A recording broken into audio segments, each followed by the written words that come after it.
Chine. Et puis let's go. Voilà, on verra si on... Ah, ça merde! Bonjour à tous, bienvenue dans cette contre-interview avec Benji. Comment ça va, Benji? Bah écoute, ça va et toi? Bah, pour l'instant ça va, mais je t'avoue que j'ai un peu peur. Donc on vous explique le concept de cette vidéo. 6 questions chacun. À chaque question, on a une intensité de sauce. Donc du coup, à chaque fois, on va tous les deux manger la même sauce. Et on va se poser des questions mutuelles à chaque fois. Pour commencer, je te propose un petit Shifumi. Allez, C'est parti. c'est quand tu veux. Shifumi. Shifumi. Ok. Gali. Donc première sauce, cayenne.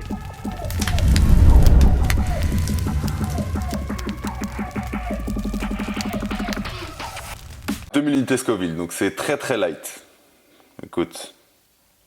Allez mon ami. On va se faire plaisir. Hein. Je crois que c'est là, tu peux y aller pour l'instant. Voilà. Mais laisse-moi un peu, c'est déjà. Tiens. Bon app. Oh, ça sent déjà. Ça sent, hein? Ça sent le piment. Allez. Oh, ça a l'air bon. Allez, Ah, j'ai faim, t'as faim ou pas? j'ai la dalle de malade. C'est parti.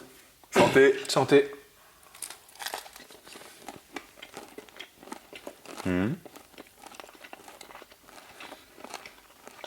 Écoute, C'est doux. très bien.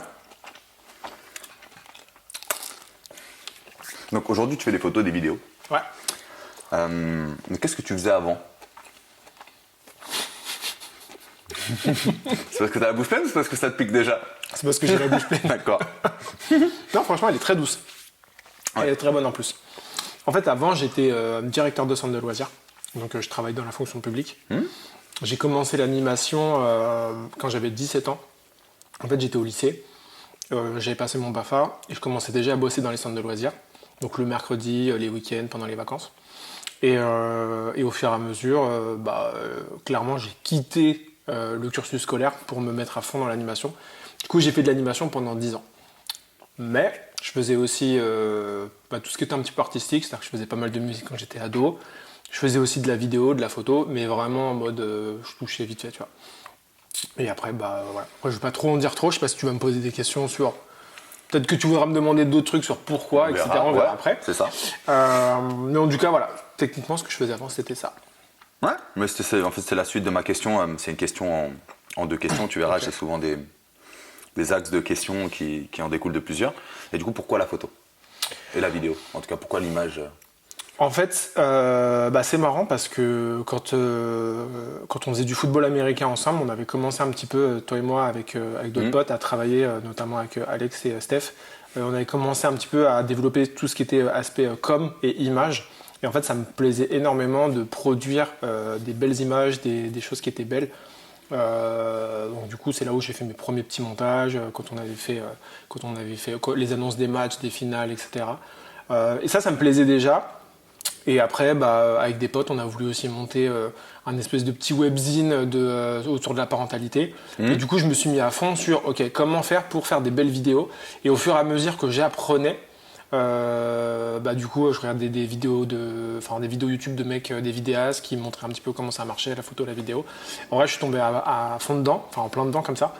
Mais aussi, quand j'étais, en vrai, depuis que je suis assez jeune, j'étais toujours fasciné par le côté, tu vois, les photographes, je trouvais que c'était toujours un univers en mode, putain, les photographes, ils arrivent, je sais pas comment ils font pour faire des bêtes de photos, et en fait, j'avais cette curiosité, et au fur et à mesure d'apprendre, du coup, je suis tombé complètement dedans, quoi.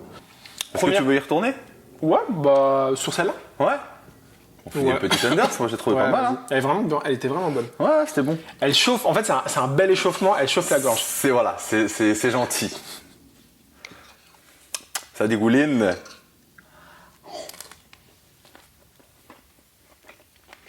Je demanderai peut-être pas 2 fois sur mes prochaines sauces. Pourquoi tu as voulu quitter le salariat pour l'entrepreneuriat? Alors, moi c'est quelque chose qui me trottait déjà dans la tête depuis un moment. J'avais déjà commencé à travailler sur certains projets, des prémices de plans, de financement, d'idées de sociétés à monter. Et en fait, ce qui a déclenché ça, c'est moi, j'ai fait une dizaine d'années à peu près dans le fitness en tant que diplômé. Je suis diplômé en 2012, sachant que je suis rentré en formation en 2010 et qu'à partir de 2010, en alternance sur une salle. Donc en vrai, ça fait 12 ans que je suis sur ce milieu-là. Et j'ai trop travaillé pour des gens qui sont en fait des businessmen. Hein. C'est la majorité des patrons de salles, en tout cas de salles normales, on va dire, de salles fitness global, ne sont pas des gens issus du milieu. C'est pas des gens du métier, c'est des gens qui ont un peu de sous et qui sont prêts à investir en pensant que c'est quelque chose qui marche très bien. Alors oui, pendant des années, ça a très bien marché. Parce que il y avait déjà beaucoup moins de concurrence. Donc il y a des gens qui se sont fait énormément d'argent en n'étant pas bons. Et quand toi, tu viens du milieu, que tu sais comment est-ce que ça fonctionne, alors les premières années, non. Parce que c'est un peu comme quand tu as le permis, tu as le droit de conduire, mais tu sais pas conduire. Ouais, là, c'est pareil, t'es coach. Mais il faut 8 ans avant de savoir Voilà. vraiment conduire. En fait. C'est à peu près le même principe. Donc. Et puis, tu n'as pas de légitimité. Va dire à ton patron, non, mais c'est comme ça qu'il faut faire, alors que tu es diplômé depuis hier. Mais même en avançant, même avec de l'expérience et beaucoup de différentes visions de ce qu'on peut faire dans le fitness, hein, que ce soit sur de la compétition, FISAF, donc c'est la Fédération internationale de fitness, via des événements sur lesquels j'ai pu travailler, ou dans le milieu de la remise en forme de lambda, que tout le monde connaît. C'est très compliqué de se faire entendre par ces gens-là. Parce qu'on n'est que coach. Donc on est bête, en gros. Hein. Voilà. Donc j'en ai marre de ça au bout d'un moment. Et c'était la goutte de trop sur mon dernier emploi. Et puis surtout l'occasion d'ouvrir, parce que c'est là où j'ai rencontré mes associés. Donc Seb notamment, avec qui on a beaucoup discuté, beaucoup travaillé sur les chiffres, etc. Qui lui voulait aussi partir et cette indépendance-là. Et aujourd'hui, on ne regrette pas du tout, malgré les petits déboires qu'on a pu connaître depuis notre ouverture. Mais alors, on gagne beaucoup moins bien notre vie, pour le moment. Okay. Mais par contre, le confort de vie, pour rien au monde, je l'échangerais. Quand tu dis confort de vie, parce que si tu as moins de pouvoir d'achat, on peut sous-entendre que tu as moins de confort de vie, mais du coup, tu veux dire quoi par là? Alors, c'est certes le confort de vie global, familial. On s'arrange pour essayer de bosser plus à côté. On a des petits à côté. Donc, moi, je travaille pour des écoles de formation. Je fais du coaching à côté. Mais si on parle purement salaire, parce qu'aujourd'hui, je suis salarié, j'ai la chance de pouvoir me salarier dans ma société. Le salaire que j'ai actuellement via ma société est quasi 2 fois moins élevé que ce que j'avais en étant salarié. Mais quand je dis confort de vie, c'est que j'ai personne qui me braille dans les oreilles le lendemain, qui me dit t'as pas fait ci, il faut faire comme ci, il faut faire comme ça. C'est je gère mon business. Ouais, t'es ton propre patron en fait. Et ça, pour la paix mentale, c'est magnifique. Mais du coup, maintenant, t'as une paix mentale, mais t'as une charge mentale. J'ai une charge mentale. J'ai une charge mentale, j'ai une charge financière. C'est plutôt ça le problème. Mais ça, est-ce que le souci c'est parce que je gagne pas assez ou c'est parce que la vie est trop chère? Surtout en ce moment. Hein? Faites quelque chose, les gars. On passe à la deuxième?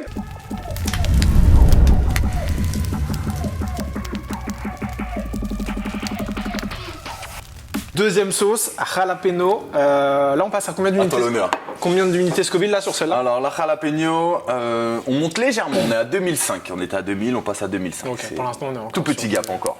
C'est gentillet. Sur les sauces, il y a marqué 12. Elle a l'air un peu plus pâteuse celle-là. Ouais. C'est de la confiture.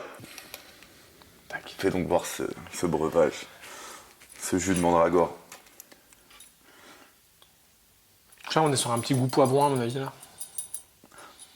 Là, petit jalapeno, ça se mange sans faim, ça. Ouais. Je pense que ça goûte poivron. Allez.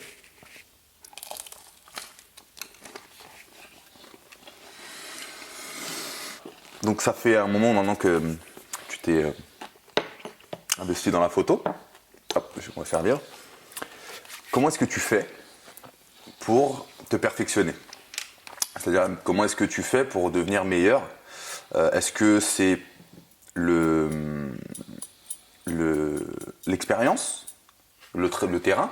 Ou est-ce que tu fais des formations, toi, à côté, tu suis des workshops, je ne sais pas trop comment est-ce qu'on appelle ça en photo, mais comment est-ce que toi, tu fais pour être meilleur dans ton travail?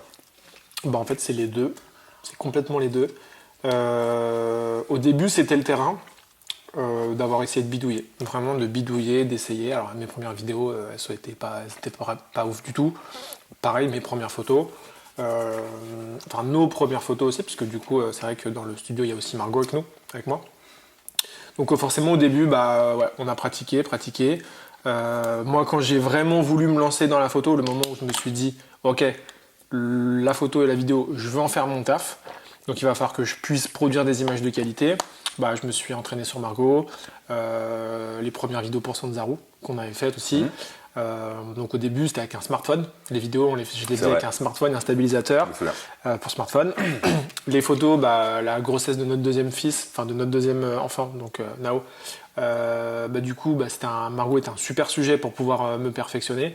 Et en fait on a fait peut-être 3, 4, 5 shootings sur toute sa grossesse. Et de ça, au début, il y avait que sur les shootings, il n'y avait qu'une photo bien. Et puis sur les derniers, il y en avait peut-être 20, 30.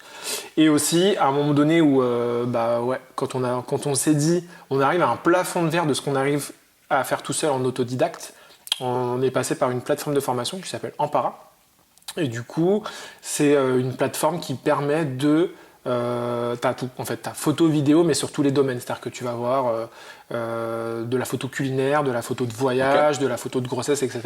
Donc nous, on pioche dans ce qu'on a à apprendre. Il y a aussi même des petites parties sur l'entrepreneuriat, micro-entreprise, tout ça. Donc c'est super pratique, parce que quand on commence, je pense que tu as pu le voir aussi, toi aussi, quand tu as commencé, en fait, tu sais pas. Donc en fait, tu te casses la gueule, si tes déclarations, tu les fais pas, tu te fais rattraper, etc. Bon, c'est toujours des petits moments comme ça. Et donc voilà, donc du coup et en fait on continue toujours, c'est-à-dire qu'on avait pris 1 an d'abonnement pour ça, c'est un peu un Netflix de la formation en para, tu vois. Ouais. Régulièrement ils mettent le catalogue à jour et puis tu as des formations qui durent 4-5 jours quand même, c'est vraiment un truc assez balèze, donc c'est comme tu disais des workshops.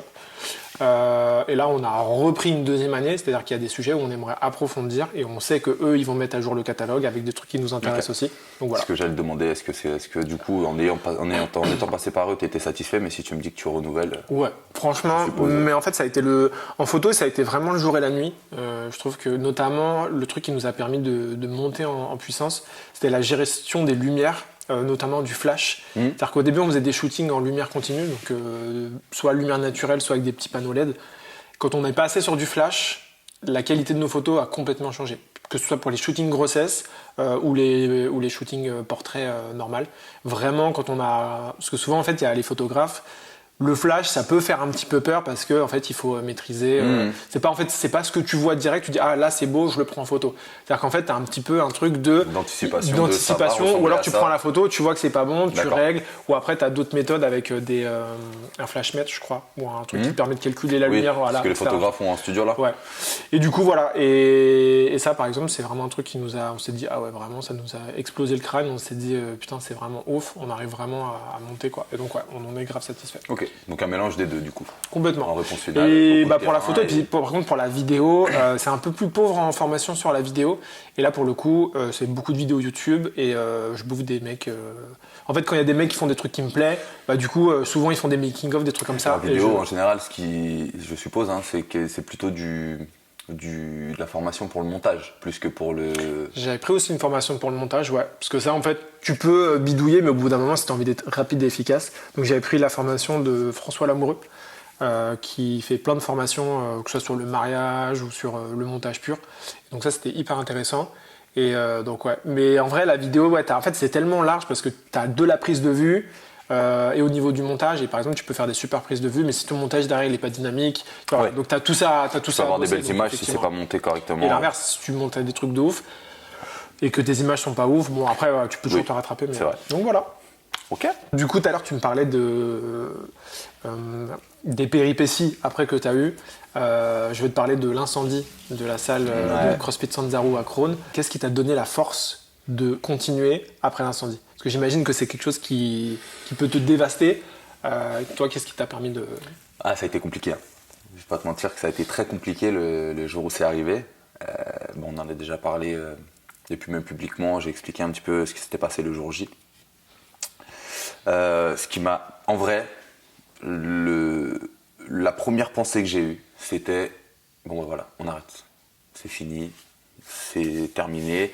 On voit avec les assurances comment est-ce qu'on fait pour rembourser, parce que la priorité c'était rembourser les crédits qu'on avait, parce que je voulais pas, en plus d'avoir perdu ma société, m'endetter et avoir ça sur le dos pendant X années pour quelque chose qui n'existe plus.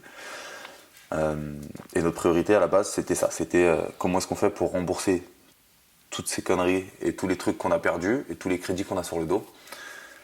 Et puis après, on verra. Mais dans l'optique, c'était de prime abord, c'était stop, on arrête. Et en fait, on a une communauté, on a réussi à créer une communauté donc avec nos adhérents, nos proches et tous ceux qui sont suivis un petit peu l'aventure, mais essentiellement nos adhérents qui ont été ultra réactifs et ultra présents pour nous. Ils ont mis en place des cagnottes, ils ont contacté les mairies, on a eu des nouvelles même c'est monté jusqu'à Dupont-Aignan, qui était ancien maire de la ville de Hyères maintenant. On a eu des nouvelles de son attaché parlementaire, du coup derrière nous ont aidés pour faire des démarches de réouverture, etc. Et c'est ça qui nous a... Et on s'est dit, attends, mais si tout le monde se bouge le cul comme ça pour nous, c'est qu'on tenait quelque chose de bien. On a fait vraiment un truc de qualité et qui faisait plaisir aux gens. On ne peut pas les laisser comme ça. Si eux, ils sont prêts à nous aider, que ce soit financièrement ou par de la main d'œuvre, tu vois. Ils viennent, tu as besoin d'un coup de main, ils viennent, ils déplacent les trucs, ils nous ont aidé à faire les travaux ici. On s'est dit, on peut pas les lâcher, c'est pas possible. Et du coup, on s'est sorti les doigts et puis on a essayé, même si c'est très compliqué parce qu'il a fallu réouvrir. C'est arrivé en période Covid. Ouais, c'est ce que j'allais dire. Donc il a fallu réouvrir. Tout qui vous est tombé un petit peu sur la gueule. Ah ouais, c'était incroyable. Nous, on a ouvert en 2019, on a eu 1 an d'exploitation. Donc on a ouvert février 2019, mars 2020, donc 1 an et 1 mois après, confinement. Quel confinement. Quel confinement magnifique, donc niqué. Affaire interdit dedans, donc on avait une cour extérieure, on faisait les cours dehors, puis après re-interdit dehors, re-ouvert, refermé, c'était, ça a été insupportable. Et juste avant la réouverture des salles, l'année d'après, donc nous c'est tous les 1 an qu'il se passe un truc. Donc février, on ouvre, mars, Covid, le février de l'année d'après, incendie, et réouverture de la nouvelle salle, fin janvier, février, même zone 1 an après. Donc j'appréhende un peu janvier-février qui arrive là, pas te mentir. Mais c'est ça qui est ouf, c'est que votre communauté, elle a réussi à, malgré le fait qu'à un moment donné, ce soit galère aussi, tu vois, parce que même eux, ils auraient pu perdre la motive au sport, tout court, tu vois, de se dire j'arrête ou genre je vais faire autre chose de ma vie, mais non, en fait, ils étaient attachés à cette communauté, entre eux aussi à vous. C'est ça. En fait, je pense qu'on a fait notre travail de manière normale. Ce qui moi paraît normal, c'est d'être humain. C'est le fond de notre boxe et en tout cas de ce que j'ai pu voir de tout ce qui est CrossFit, il y a vraiment ce sentiment d'appartenance parce que c'est simple, nous je connais le prénom de toutes les personnes qui s'entraînent ici. Je sais ce qu'ils font dans la vie, je sais s'ils sont en couple, je connais leur conjoint pour la plupart, je connais leurs enfants pour la plupart parce qu'ils viennent ici. Et forcément, quand tu vas dans un lieu de vie où tu es connu, reconnu, où tu t'entends bien avec les gens, ça n'a rien à voir avec une salle où tu rentres et t'es un numéro, quoi. Et surtout quand t'es pas jugé aussi. Et surtout que t'es pas jugé. En vrai, quand tu rentres, moi c'est un peu le sentiment que j'ai quand tu rentres dans une salle de CrossFit, peu importe ton niveau, on va pas te reluquer ou on va pas te casser les couilles. On sait très bien que l'objectif premier, c'est de se mettre entre guillemets la race ensemble, peu importe le niveau. Ça veut dire que nous, on a des enfants qui viennent à partir de 5 ans. Et on a le plus vieux qu'on ait coaché, donc c'était pas ici, c'était avant sur une ancienne structure, il avait 72 ans. Et tu vois, nous on l'a coaché, qu'on le coache plus cette personne-là depuis 2019 maintenant. Et il est repassé il y a 2-3 semaines, nous faire un coucou, tu vois. Ah, stylé. Donc vraiment, tu te dis, ok, mon taf, c'est bon, je le fais bien. Ok, sauce suivante, la chipotle.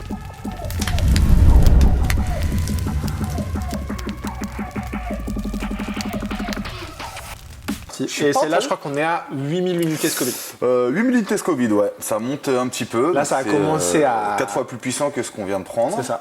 Elle a une bonne tête, en tout cas. Elle a une petite tête sauce barbecue. Si vous me posez la question, derrière, on a du miel, de l'eau, mais ça, je crois que c'est pas très conseillé. Du yaourt à la fraise. Et là, on a des glaçons derrière, si jamais c'est vraiment la hesse. Ouais, alors la petite molécule, j'ai plus le nom, capicine, quelque chose comme ça. Bref, qui donne ce goût piquant là, et c'est une molécule qui est liposoluble, donc qui se dissout dans un corps gras. C'est pour ça que l'eau ne sert à rien en fait. C'est juste pour s'abreuver. Mais voilà, c'est mieux de prendre un produit laitier, du miel. y en a qui font des bains de bouche à l'huile d'olive, c'est vraiment hard. On va éviter ça. Putain. On va essayer de se tenir comme des hommes. Bah, ça, non, mais tu dois choisir. Est-ce que j'arrête le piquant et je fais un truc dégueulasse, tu vois? Ah bah écoute, non, Allez, on va continuer sur le piquant. Bon, bah, C'est parti. elle a une bonne tête de sauce barbecue, hein. Ouais, je crois.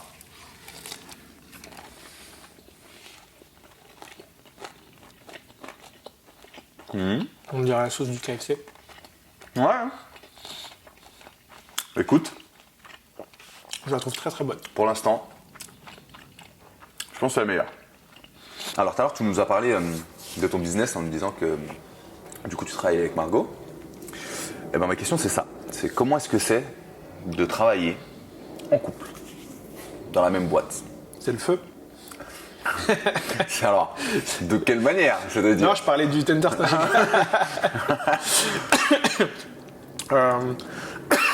Alors en fait, bon, Margot et moi, on est en couple depuis 12 ans. Depuis 12 ans maintenant.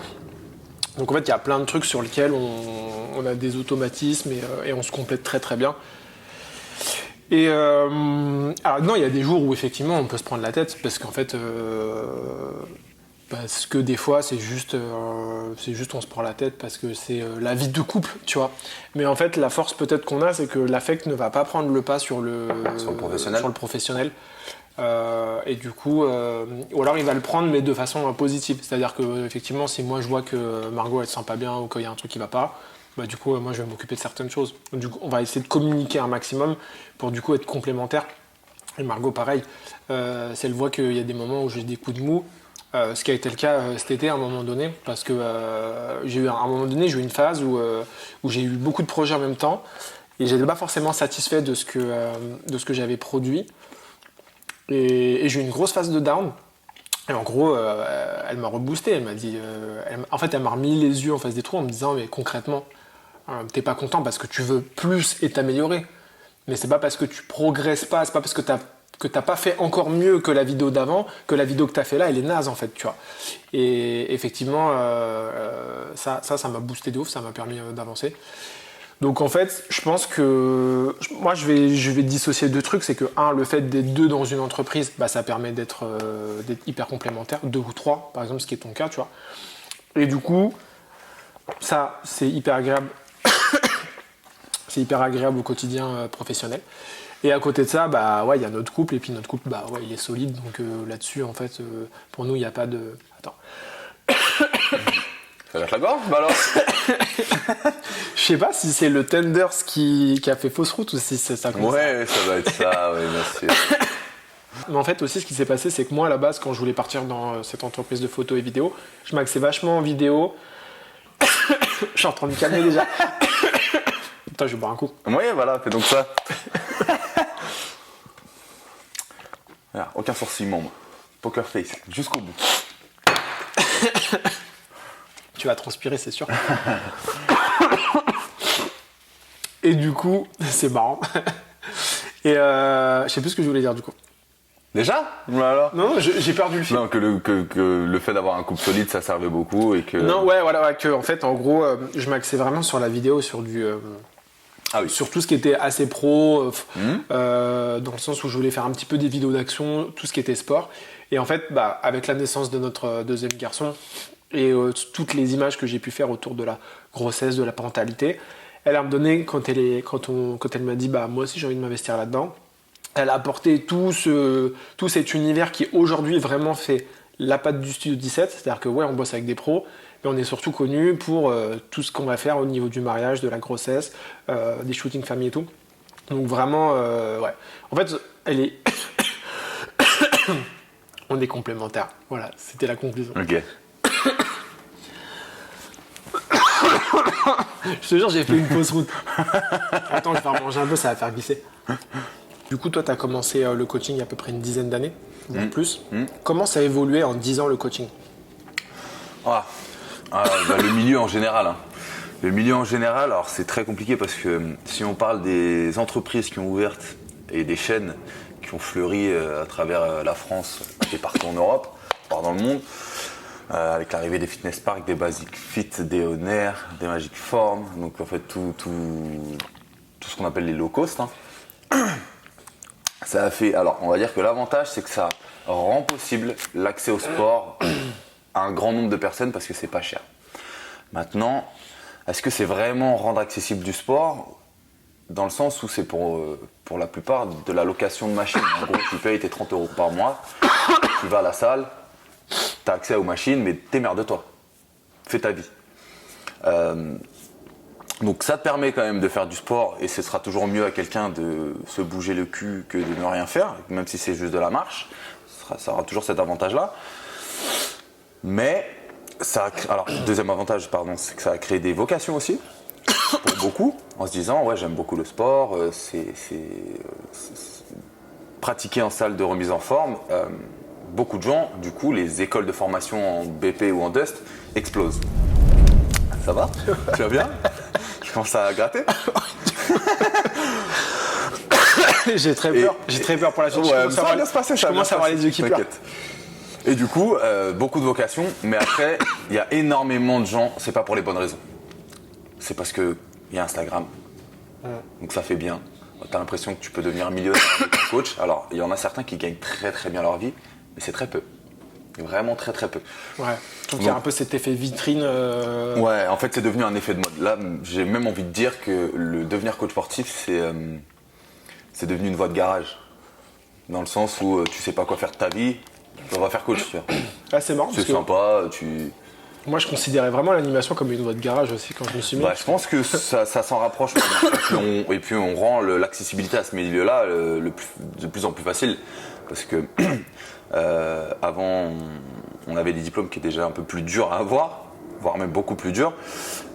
Et actuellement, tu vas avoir 3 diplômes. Tu vas avoir le Dust métier de la forme, qui est un diplôme en 2 ans, c'est un diplôme universitaire. Tu es obligé d'avoir le bac pour pouvoir rentrer dedans. Donc ça, c'est le diplôme que moi j'ai eu.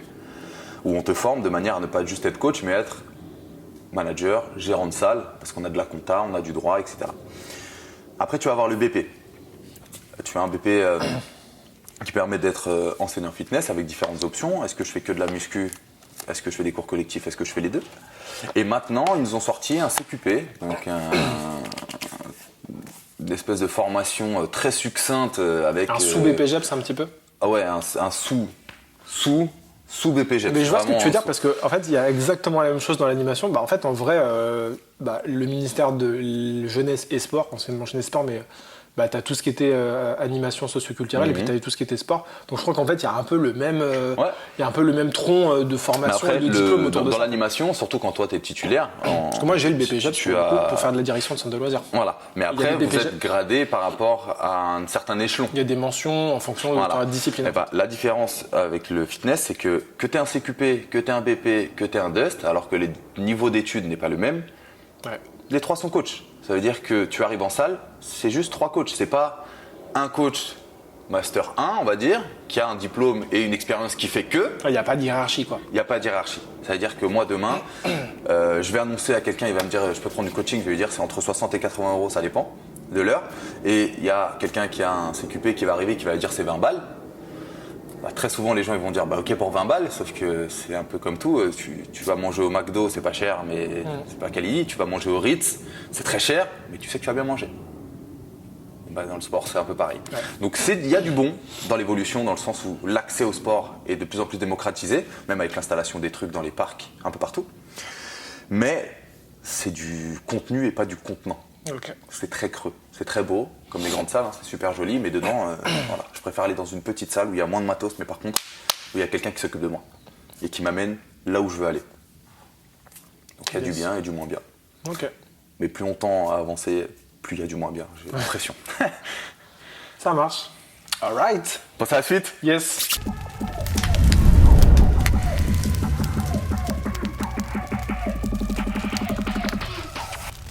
Là, je pense qu'on va moins rigoler. Donc là, c'est quoi? C'est Habanero? On est sur le Habanero, 100 000 unités Scoville. Ah ouais. Donc on est passé de 8 à 100 000. Je pense qu'on va se faire gifler direct. Écoute, déjà on est passé sur une couleur un peu plus proche du piment. Bah déjà, tu m'as mis un plus petit tenders. Je serais pas obligé de me servir. Écoute. Ah, celui-là, il est fluide. Ouais. Bah écoute, on va y aller en même quantité que les autres. Hein. Y a pas de... Oh. peut-être regretter cet instant. Je sais pas si je vais être aussi... Ah, bordel. Allez, Je t'attends, si tu me vois pas. ça fera le... Bon. Alors, tu vois, quand tu vois dans une sauce les petits grains de piment, c'est pas une bonne idée. Ah, la tienne? Allez, c'est parti.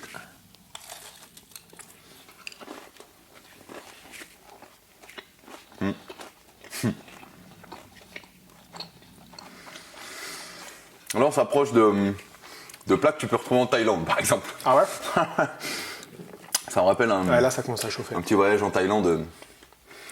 J'ai demandé un plat que je connaissais pas. J'ai demandé du curry thaï. Pour moi, le curry, ça pique pas. Not spicy.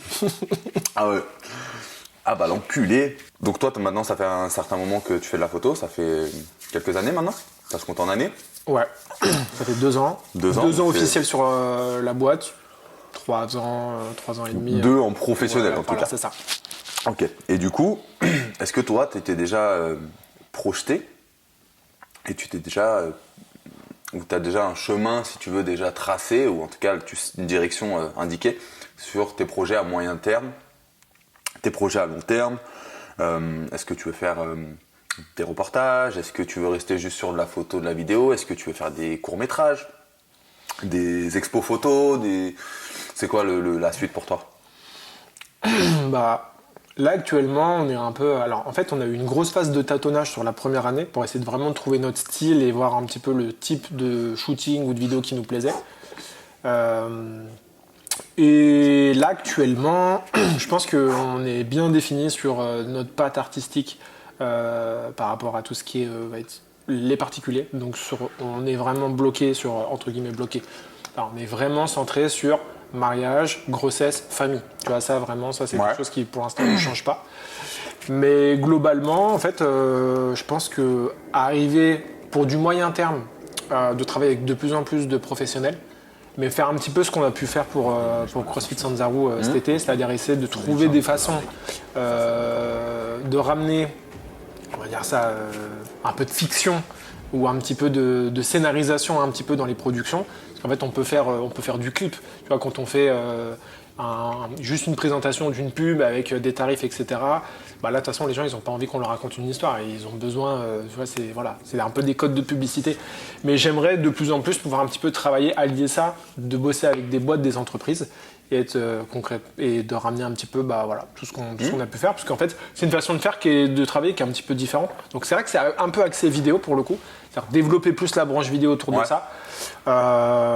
Et donc voilà, concrètement ça c'est le moyen terme et puis effectivement le long terme, alors ça a toujours été un truc qui me passionne depuis que je suis petit, on va dire adolescent parce c'est pas une bonne idée l'eau. C'est pas une bonne idée l'eau. Tu peux t'appeler si tu veux. Attends tu gardes pour le Reaper. Oui.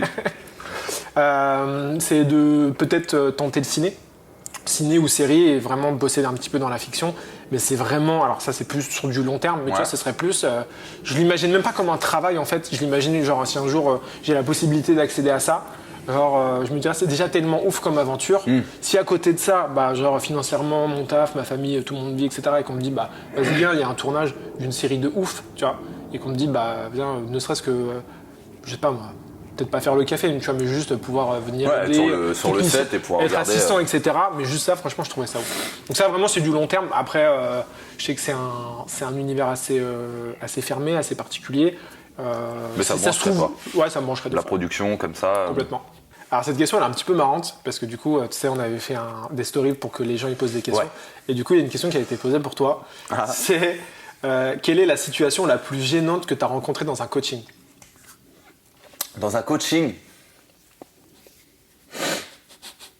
alors j'ai pas de situation spécifique dans un coaching, en réfléchissant. Là comme ça je vois pas. Des petites anecdotes comme ça, j'en ai quelques-unes. Ouais, balance.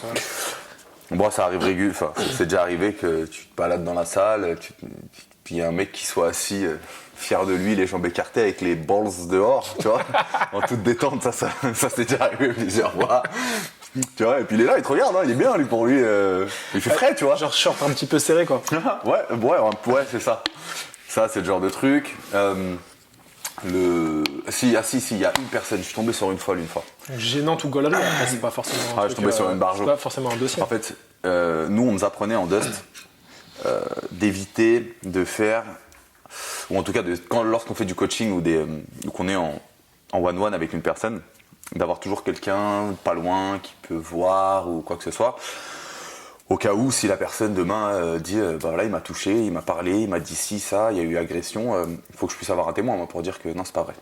Je crois que je me rappelle de cette histoire. Et heureusement que du coup j'ai gardé ce conseil en tête parce que en fait il y a une adhérente qui a complètement câblé sur moi en fait et qui a cru que je sais pas.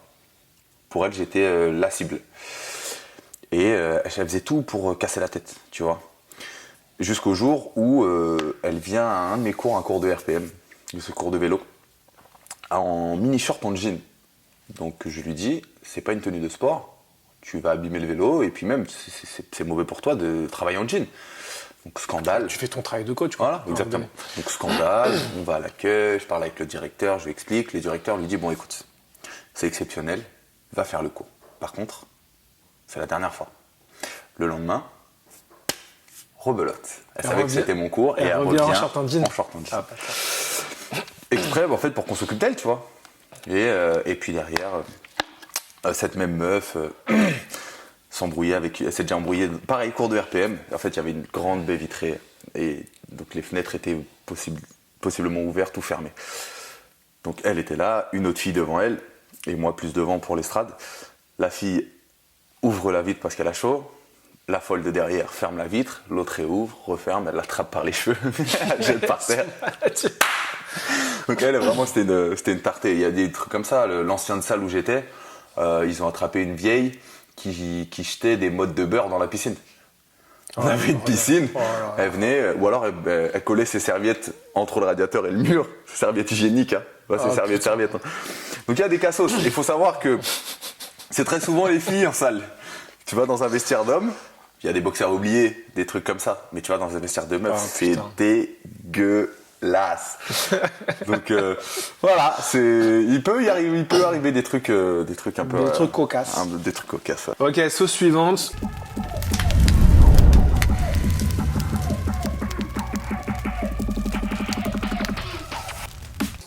Là, je crois qu'il faut faire archi gaffe à pas se frotter les yeux. Parce que là, on passe à 1 million d'unités Scoville. C'est ça. C'est du piment Jolokia. Donc c'est un piment indien, je crois. Donc on sait. J'espère qu'il y aura une bonne petite saveur. Je sais pas. Secoue-là un petit peu. Tu penses que. Je vois qu'il y a du vinaigre. Mais c'est la soupe, j'ai peur qu'elle explose. C'est pas de la nitro, ça? C'est de la nitroglycérine.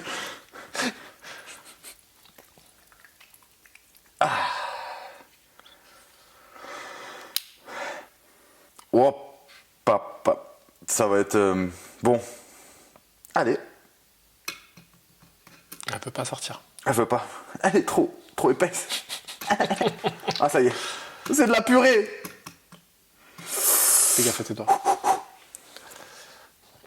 Donc ouais, tu le dis, en fait c'est vrai, on n'en a pas encore parlé. Du coup ces sauces-là, on les a pris sur saucepiquante.fr, c'est un peu le site de sauce piquante. Et en fait c'est la gamme Elicious, et en fait c'est un petit coffret.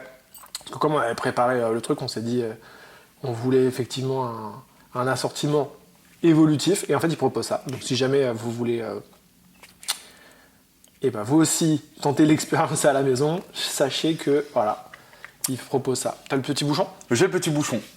Alors c'est déjà celle d'avant, je vais pas te mentir, elle m'a mis un petit... Elle t'a mis une petite claque? Oui, tu vois là, je sens qu'il se passe quelque chose. Moi je pense que c'est la chipotle qui m'a tapissé le palais, qui a commencé à m'anesthésier quoi. Celle qui t'a fait tousser, c'est ça? Ah ouais. là, je m'inquiète pour celle-là. 1 million? 1 million d'unités Scoville. C'est parti. Réfléchis pas.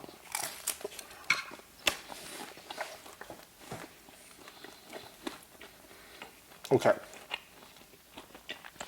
Quand je commence à transpirer du front, ça veut dire que c'est balèze. Et là, je sais pas si on voit, mais je transpire du front un peu. Ça va. Moi, je commence à avoir chaud à la moustache. Ce serait quoi? Enculé. Ce serait quoi la collab de tes rêves? Avec qui Tu veux que je répète? Ouais, la collab de mes rêves. Ouais. Donc avec qui est-ce que tu aimerais bien bosser? Voilà.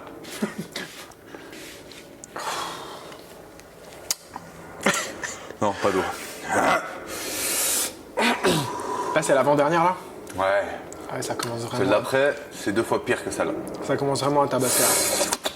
Quand tu dis collab, collab de gens que j'aimerais photographier ou de professionnels avec qui j'aimerais travailler? Avec qui t'aimerais bosser Avec qui est-ce que t'aimerais être partenaire? Enculé. J'ai la langue qui a du mal à... J'ai de la buée, je commence à avoir de la buée sur la lunette. Ouais. Alors, oh, sa mère, je transpire des mains. Wouh. Avec qui est-ce que t'aimerais t'associer pour un projet commun? Comme Kian Kojandi et Navo, par exemple, qui bossent ensemble. D'ailleurs, c'est Kian Kojandi qui a repris ce principe-là du Hot Ones, qui est une émission américaine à la base, et qui est devenue française maintenant. Grâce à Kian Kojandi, avec plusieurs invités très très marrants. D'ailleurs, la première avec Jonathan Cohen, ça va voir, c'est très très marrant. Donc du coup, on lui rend un petit peu hommage. Donc dans le même principe que Kian, associé avec Navo pour un projet, toi, avec qui est-ce que tu aimerais bosser? Oh, sa mère! Bah après, je pense que toutes les personnes qui sont dans mon influence, ça Qui pique les oreilles. moi, c'est resté vraiment au niveau de la bouche, en fait. Je pense que tous les personnes que je kiffe, tu vois, par exemple, là, je sais qu'en ce moment, il y a le doc sur Orelsan et son frère. Si jamais un jour je me dis d'être repéré et d'être, je sais pas moi, d'être mis dans l'équipe de com, ou qu'un jour on me dit, bah, on a besoin de faire une pochette d'album, est-ce que tu veux faire la photo? Bah, évidemment, ça, ce sera un truc de ouf, tu vois. Après, à échelle un petit peu plus restreinte, je pense à Jérémy et à Béatrice de The Quirky, qui sont eux des photographes et vidéastes de mariage. On va pas se mentir, c'est un peu notre influence, notre goal à atteindre avec Margot, parce qu'en fait c'est aussi un couple et en fait ils font aussi photo et vidéo. C'est-à-dire que Jérémy il fait à fond de la vidéo, Béatrice elle fait à fond de la photo. Ils ont un style, ils ont un style qu'on kiffe. Et du coup, si jamais un jour on est amené à bosser sur des projets, alors évidemment ce serait pas forcément, j'imagine, je sais pas trop comment ça pourrait se faire, parce que du coup on serait en train de faire la même chose, mais tu vois, de pouvoir rencontrer ces gens-là ou d'être formé en live par ces personnes-là, ça serait un gros kiff. Donc voilà, après la collab de mes rêves, je sais pas, j'ai jamais réfléchi à cette question-là avant. Mais je pense que je prendrais vraiment tous les trucs de mon univers à moi que je kiffe, que ce soit de la pop culture, de la musique, etc. C'est pour ça que je parlais de rappeurs que je kiffe, mais ça peut être aussi d'autres chanteurs, des acteurs ou des trucs comme ça. Donc voilà. Ok. Donc, ça va? Ouais, ça va. En fait, je me suis rendu compte que frotter ma langue contre les parois de ma bouche, c'était pire. En fait, il faut que je la laisse en lévitation, qui ne touche rien. Moi, j'ai avalé le tenders complètement, en fait. Je sais pas si c'est une technique et du coup, ça me permet de... Mais oui, parce que du coup, tu tapisses avec un tender sans sauce. Je veux dire que je triche. J'ai envie de dire que oui. Moi, je serais toi, je reprendrais. Pour toi, c'est quoi le meilleur moment qu'on a passé ensemble? Avec vous? Avec Studio 17, tu veux dire? Moi ou le Studio 17. Bon, on va pas se mentir, Margot, c'est ta sœur, donc j'imagine qu'il y a plein de moments. Mais après, peut-être juste... Alors, avec le Studio 17, ou en tout cas avec... si on doit parler du côté famille et privé, ça va être la naissance de nos enfants communes. De voir le moment où, comme hier, tu vois, c'était l'anniversaire de ma fille et on voit tous les petits, mes 2 filles, ta fille, ton fils danser ensemble. C'est des moments qui marquent, tu vois. Après, si on doit parler de toi et moi, le moment qui m'a marqué, il y en a 2. Il y en a un, c'était mon discours à votre mariage. Enfin, mon essai de discours. Parce que ça a été très compliqué de parler. Tu nous as tous fait chialer, je crois. Ouais, je crois. Je fais bien semblant de pleurer. Même Aurélien, le photographe, il m'a dit, je voyais flou dans l'objectif, dans le viseur, parce que du coup, j'avais des larmes aux yeux. Et puis, si on doit parler niveau sportif, c'est la finale gagnée, enfin la saison même complète, c'est gagnée en football américain avec que des victoires jusqu'à la finale qu'on gagne aussi. Donc, niveau sport, ouais, partager ensemble, ces 2 moments-là. C'est vrai que la finale, ça a été vraiment un truc de ouf. Ah ouais, ça a été fort. En émotion, Mais c'était pas fort. que nous deux, je pense que toute l'équipe, on a réussi Ouais, on a doué quelque chose. Bah, tu vois, ça, quand on parlait de communauté tout à l'heure, mais c'est un peu le même principe que quand tu es dans un sport d'équipe. C'est-à-dire que surtout sur les sports de contact, parce que moi j'ai fait du foot, donc je peux comparer par rapport à un sport de contact comme le football américain, ça n'a rien à voir. C'est-à-dire qu'il y a quelqu'un sur le terrain, tu sais que si tu fais pas ton taf, c'est pas juste tu prends un but, c'est que ton pote il va se faire marave, il va prendre une boîte. Donc en fait, tu vas à la bagarre quoi. Si je fais pas mon taf, il y a quelqu'un qui va se faire mal. Ok, dernière sauce.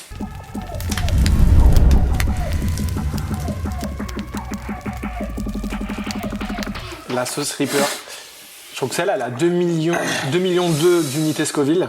Je crois qu'en fait, elle a été faite avec le piment le plus le Reaper, badass. ouais. California Reaper, ouais, c'est ça, c'est le piment qui est réputé le plus.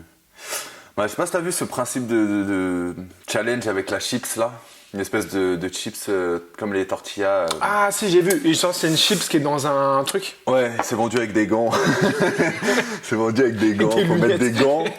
Il faut mettre des gants et ouvrir un sachet. Et c'est la chips la plus pimentée du monde.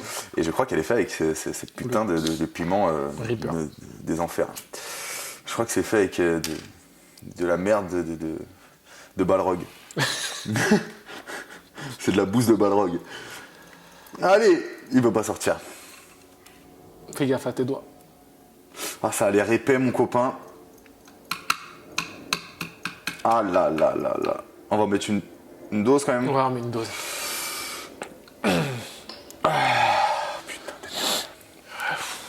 Je commence déjà à voir. On va pas approcher les doigts du visage. Là, celle d'avant, déjà, elle m'a. Ah. Fais voir toi ce que t'as mis. Alors, faut savoir que. Ah, t'as mis une vraie dose. Ouais. Faut savoir que ces sauces-là, c'est pas des sauces aromatisées avec je ne sais quoi. C'est. En sauces gros, basiques. vous regardez les ingrédients, il y a marqué piment, vinaigre. Voilà. Donc c'est de la purée de C'est piment. un tabasco au vinaigre. On voit le bouchon. Ouais, non, tu sais quoi, je touche même pas. Je touche plus à ça. Bon, Les doigts là-dessus. est-ce que tu serais pas pour trinquer déjà? Et puis, Chine. puis let's go. Voilà, on verra si on continue l'émission ou pas. Allez, c'est Ouais, parti.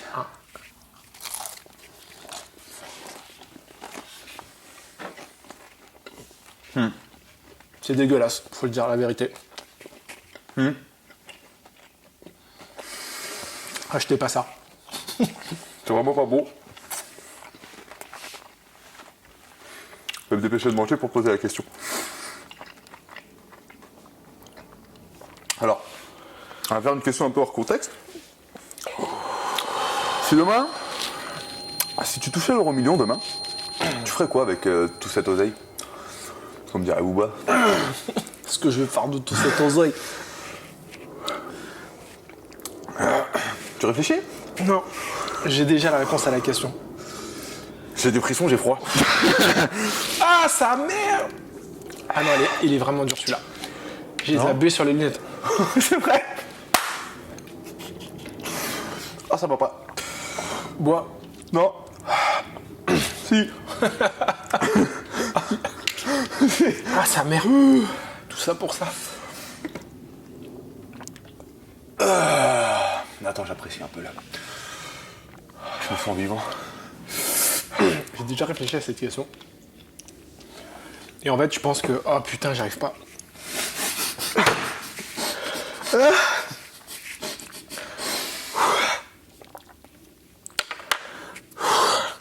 Ah. En fait, le yap. Ah. En fait, le yap, c'est bien quand tu l'as dans la bouche, mais dès que tu l'as. Ah là là, ça merde. Les oreilles. Ah, je peux pas.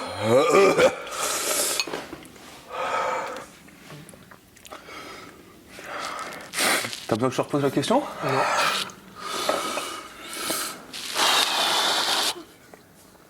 Elle a fait moite. On a vraiment mis une dose de salopard.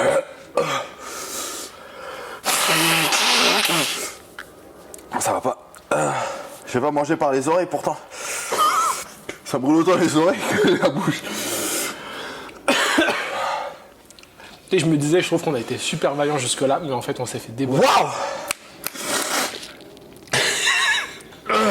En fait, je pense qu'à l'euro million, si je gagnais à l'euro million, parce que j'ai réfléchi à cette question-là, je pense que, en fait, la plus grande question, c'est en fonction de ce que je gagne, comment je peux le diviser le mieux possible. Soit entre mes différentes sphères, que ce soit la famille, les amis ou quoi, ou les différents projets. Parce qu'en fait...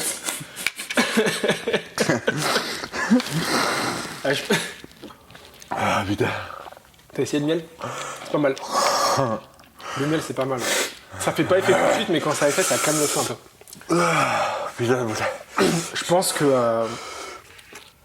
Vas-y, je t'écoute. Ça va. Ouais, du coup, un truc où je me dis... Parce qu'en fait, pour moi, ce qui est super important dans le fait de gagner à l'euro million, enfin, ce qui est super important, j'ai dit n'importe quoi. J'ai dit, ce qui va être super important si tu gagnes à l'euro million, c'est de pas te laisser abattre dans la vie, en fait. Oh bah non, tu peux pas te laisser abattre avec 200 millions. Ouais, mais en fait, justement, moi, en fait, le truc qui me ferait, le truc qui me ferait flipper, c'est de me dire, j'ai plus le goût à rien, j'ai plus de projet, je fais plus rien. Et c'est de me laisser, de me dire qu'en gros, je passe ma vie à ne rien foutre et à dépenser de l'oseille. Alors, je pense que c'est plaisant un temps, mais que, mais que du coup, ouais, non, je pense que je mettrais grave d'oseille dans tous les trucs qui me font kiffer dans mes projets actuels. Alors, si je dois faire un studio, je ferai un bête de studio. Où je bosserai avec des équipes, je montrerai des projets. Je parlais du cinéma. Je parlais de la fiction, du ciné et tout. Un grand kiff, ce serait de produire un blockbuster, par exemple, tu vois, ou un film, un truc comme ça, quoi. Parce que quand t'es millionnaire, tu kiffes. Ah ouais, tu kiffes, ouais. Ouais. Je pense.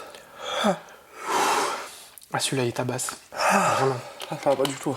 Tu vois, je pensais que le gap, il serait entre Chipotle et la Habanero, parce qu'on est passé de 8000 à 100 000. Mais de passer de 1 million d'unités à 2 millions, ça nous a déboîté. Jean, comment tu te vois dans 10 ans? Je reprends un peu ta question, mais du coup, je fixe vraiment ce truc-là de dans 10 ans. Où est-ce que tu te vois? Quel sera le Benjamin Laval dans 10 ans?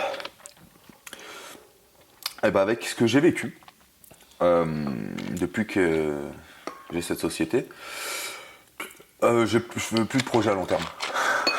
Je suis en train d'abouiller sur les moulinettes. Ah ouais, j'en peux. C'est incroyable. J'ai de la fièvre. Alors, Donnez-moi un Doliprane. Dracarys. Ah ouais, elle aurait dû s'appeler comme ça, celle-là. Oh, ouais. Dracarys. Eh ben, donc je fais plus de projet à long terme. En fait, je suis dans une optique où quand je vois comment avance la société actuellement, c'est de pire en pire. Ça me fait flipper. Au point de me dire que si j'avais pas d'enfant déjà, je sais pas si j'en ferais. Je sais pas si j'en ferais parce que ça commence à me faire flipper la tournure que prend cette société-là. Oh, douleur. Désolé, putain. Il y a des flammes, non? Ils sont sortis. Je sais pas. Tant que je suis toujours avec les gens que j'aime, avec ma femme, avec mes enfants, que j'ai ma famille proche de moi, et le peu d'amis très très proches, je dis peu et c'est tant mieux, il n'en faut pas beaucoup des amis, il en faut peu, mais des vrais. Donc tant que eux restent avec moi, autour de moi, ils m'accompagnent dans tout ce que je fais, c'est mes premiers supporters, donc ils me ponceront quoi qu'il arrive, même si demain tout s'arrête, comme quand on a eu l'incendie que j'étais au plus bas. Bah, j'ai parlé des gens qui étaient là de notre communauté, mais en interne il y avait ces gens-là, tu vois, qui étaient tout le temps là, les Franck, les Mathias, William, ma femme Sonia et mes enfants, tu vois, eux ils m'ont vu pleurer chez moi. Enfin, c'était compliqué, ça a été très compliqué pendant longtemps. Où des fois, bah, tu étais là et tu te dis putain, mais qu'est-ce que je vais faire de ma vie, quoi. Et tu revois des photos, tu revois des images, des trucs. Donc ces expériences-là m'ont fait que je me donne pas trop de projets. À long terme, en tout cas pas dans 10 ans. Maintenant, sur le court terme, écoute, très récemment, j'ai eu des propositions encore pour travailler, pour intégrer des écoles de formation. Donc actuellement, j'avais des écoles de formation et je faisais examinateur pour les BP et pour le DUS, le diplôme que moi j'ai passé. Donc pour les futurs coachs, en gros, quand ils ont leurs épreuves, ils sont devant deux jurys à chaque fois, pour chaque épreuve, qui décident de les valider ou non. Donc, je fais ça depuis quelques années maintenant et on m'a contacté donc, pour travailler à la fac de Créteil. Stylé. Pour les STEP, ouais. Pour enseigner le STEP, donc initier les futurs profs de PS et les sportifs au STEP, quelque chose qui est... C'est vrai que quand je t'ai connu, en fait de parler c'est pire. Depuis tout à l'heure je suis silencieux mais je crois que parler c'est... C'est mieux de parler, c'est mieux de parler. Ah ouais tu trouves? Ouais, moi je trouve ça mieux de Ça parler. met de l'air dans la bouche. Ouais, c'est parce que ça fait un moment que j'ai mangé, mais... C'est vrai que quand je t'ai connu, toi tu sortais de Dust et en fait je me rappelle dans ton salon tu bossais le step à Donf.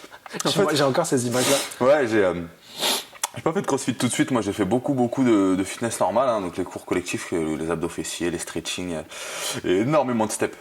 Et j'ai vraiment accroché avec ce truc là, hein, c'est quelque chose qui me plaît énormément. Mais j'en ai trop fait. Vraiment, j'en ai trop fait. Moi, je suis sorti de diplôme. S'il y a des coachs ou des futurs coachs qui écoutent, faites pas ça. Je suis sorti de diplôme. Sur un 35 heures, sur 2 salles, j'avais 35 heures total, j'avais 27 heures de cours. Donc 27 heures où je me cassais la santé, parce que ça reste du sport, c'est de la santé, mais quand on fait en excès, c'est pas bon. Tu t'abîmes le corps. Et au-delà de ça, je devenais aigri, à voir tout le temps les mêmes têtes, tout le temps les mêmes gens, à donner tout le temps les mêmes cours. Et j'ai fait un espèce de pétage de câble où j'ai réduit de moitié mes heures, je bossais plus que 10 heures, je gagnais... Tu t'es cherché finalement. Mais j'avais pas le choix parce que moi je suis parti de chez ma mère très, très tôt. Je me suis mis en couple très tôt déjà, j'avais 15 ans quand je me suis mis avec ma femme. Et en fait sa mère est partie habiter dans le sud, on avait 20 ans. Et c'était où elle accompagnait sa mère, où on gardait l'appartement et je partais de chez mes parents, donc je suis parti et donc je couplais et les cours et le travail pour pouvoir payer mon loyer. Donc ça a été une période très compliquée, je mangeais pas tous les jours. Comme aujourd'hui. Là on s'en approche aussi de ne plus pouvoir manger tous les jours, mais bon, pour d'autres raisons. Maintenant il faut acheter un paquet de pâtes à 18 €. Donc, et je sais plus où je vais.